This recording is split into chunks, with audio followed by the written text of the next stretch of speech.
Hey, what's happening everybody? This is DC Luke, and it's only a matter of time before another Spawn film is upon us, being directed and written by creator Todd McFarlane that seeks to give the character a new breath of life in the cinematic world after his last foray into it. Ugh.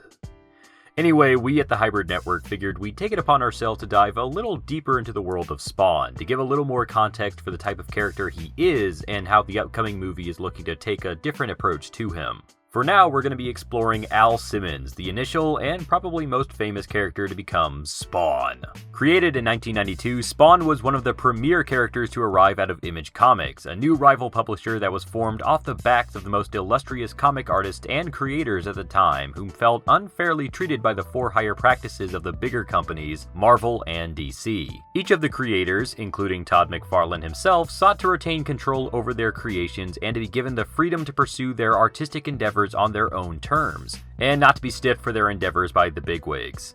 Spawn was probably the biggest title to launch from Image, still maintaining a foot within pop culture today and becoming hugely recognizable as an independent character within the comic industry. That's huge stuff. But let's go a little bit into the comic history of the character. So, Al Simmons was the first Spawn to appear within the pages of the comic series. His story goes that he was a decorated war hero most of his life, rising up the ranks from the US Marine Corps to the Secret Service to the Central Intelligence Agency, and then finally into a special Black Ops program known as the United States Security Group, falling under the leadership of Jason Wynn. During Al's tenure with this group, he began to butt heads with Wynn over the nature of the job, growing a conscience and considering retiring altogether. However, this didn't sit with Wynn at all, growing furious over Simmons' continued questioning of his duties.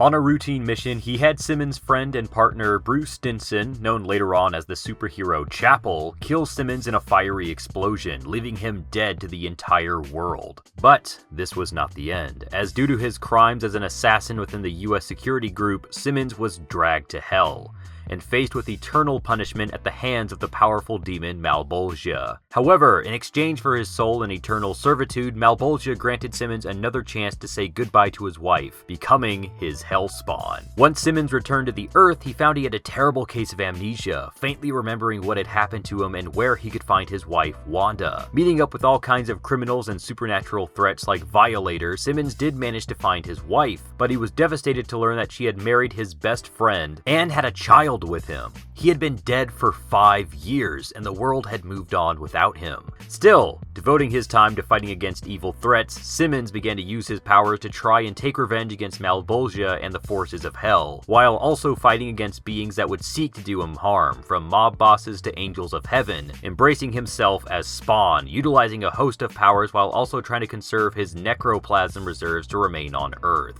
But that'll do it for today. Thanks for watching, guys, and let us know if you'd like to see us delve even further into Spawn and his world of characters and stories. Go ahead and like us on Facebook, follow us on Twitter, and head on over to our website to catch all of our latest editorials, reviews, news pieces, etc. If you'd like to show your support, consider donating to our Patreon page, where every dollar you guys puts in goes towards helping us create higher quality content for you, the viewer. Thanks, guys, and we'll catch you all next time.